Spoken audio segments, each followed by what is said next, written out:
Everywhere you look, there is no shortage of superficiality.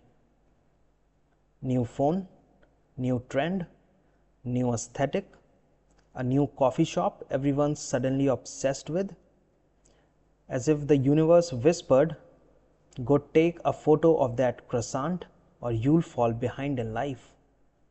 It's funny how fast people adjusted to it. Aesthetic shots of a half-drunk latte, overexposed pictures of sunsets they didn't even pause to look at. But it's not even about the thing itself anymore. It's about the proof that they did the thing. They were there. They consumed. They stayed relevant. There's this unspoken rule now. If you didn't post it, did it even happen? You go on a trip, great. But if the photos weren't perfectly staged, if the beach wasn't filtered into a dream, if your outfit didn't pop, was it really a trip or just time wasted?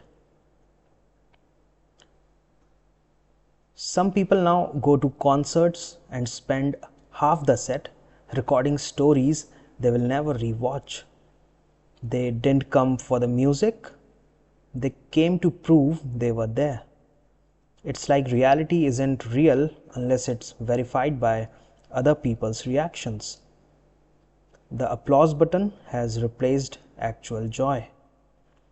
A memory doesn't hold value on its own anymore.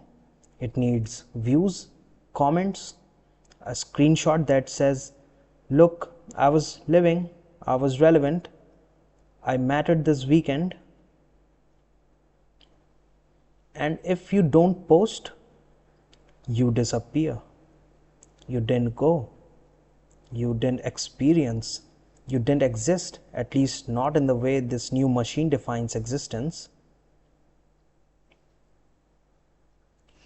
It's horrifying when you think about it, that a vacation, a sunset, a laugh with friends isn't enough anymore.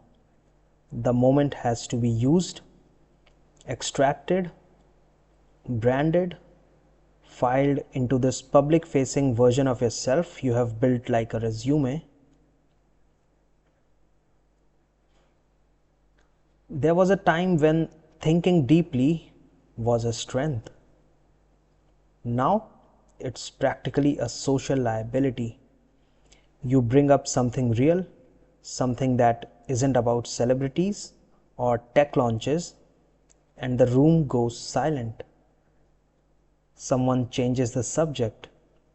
You ask a question that doesn't fit in a tweet, and people start to feel uncomfortable. Because we have reached a point where the shallow isn't just common, it's mandatory. People want fast, easy, surface level everything. Quick answers, simple feelings, short thoughts. They are allergic to complexity. They flinch at nuance like it's an inconvenience. And if you don't play along, you are too serious. You think too much. You are the buzzkill, the philosopher in a world of influencers.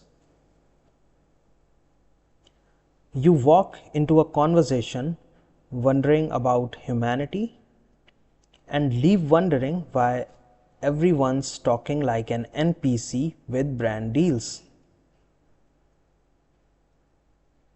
And here's the part no one says out loud. Depth doesn't trend. Being thoughtful won't get you clicks.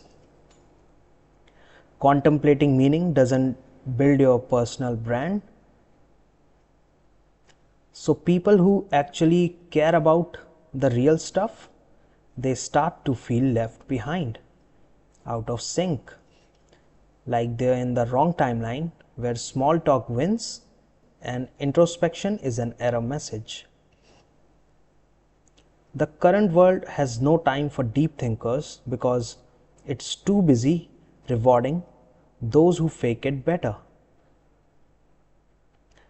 There's a reason why the loudest people seem to rise.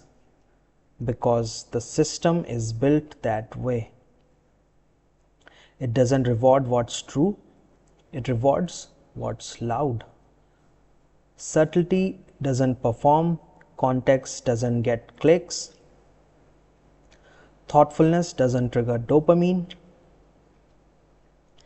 but noise, outrage, bold fonts, and hot takes, that sells. You want to be relevant now? Then you better learn how to stay on brand. Don't question too much. Don't deviate. Just keep showing up with something shiny and fast and emotionally neutral. You want to be seen now? You have to align yourself with the algorithm. You have to dress your ideas up like products, digestible, predictable, optimized. It's not about what you think anymore. It's about whether your thought can survive inside a 15-second vertical box. Can it be subtitled? Can it be consumed on mute? Can it make someone stop scrolling, not because it's meaningful, but because it's loud? That's the game. You could have something profound to say about the human condition, but it goes straight into the void. And so the platforms keep pushing up the performers. People who mastered the act of staying visible, even if they have nothing real to say. They are not smarter, they are just louder. Their strength isn't in thought, it's in volume. They know how to provoke without depth, to entertain without consequence, to chase metrics, not meaning, and they win. Because the system wants more of that. It wants content, not conscience. More noise, more trends, more faces repeating the same things in slightly different packaging.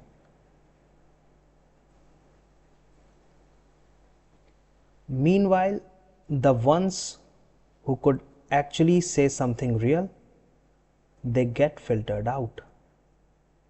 They post once a week, maybe once a month, because they are not addicted to performance. They sit with ideas. They write, delete, rewrite. They don't play the volume game, so they disappear. And that's the part no one wants to admit, that the system doesn't just prefer the shallow, it manufactures it. Now, don't get me wrong here. I'm not saying you have to abandon the material altogether. I'm not here calling for renunciation or some holier than thou lifestyle. What I'm saying is you have to be aware of why you are chasing what you are chasing. Are you doing it because of the fear of missing out? Because if that's your fuel, then this whole pretentious game will only take you so far before it starts turning on you. The cost of suppressing your real self doesn't stay buried. It always shows up eventually. Are you just repeating the same lines everyone else is saying? Using the same opinions, same aesthetics, same language, just because it's safer that way? Alright, let's see how that pans out in the long run. Are you trying to fill the void with things, with upgrades, outfits, destinations, attention? You'll find out soon enough, the void doesn't ask for materials. It asks for something far more profound. And you will not be able to find it until you step back, until you slow down enough to actually look at yourself. Ask yourself, are you doing all of this just because the moment you stop, you are forced to meet yourself? And maybe you don't like what you see? If that's the case, then no amount of noise, No amount of likes, no "you had to be there" Instagram story is going to fix it.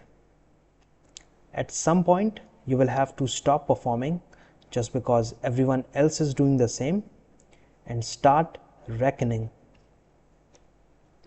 And when you do, maybe try to create something that goes beyond the trend cycle, something that lasts longer than the dopamine hit, something that transcends all this noise.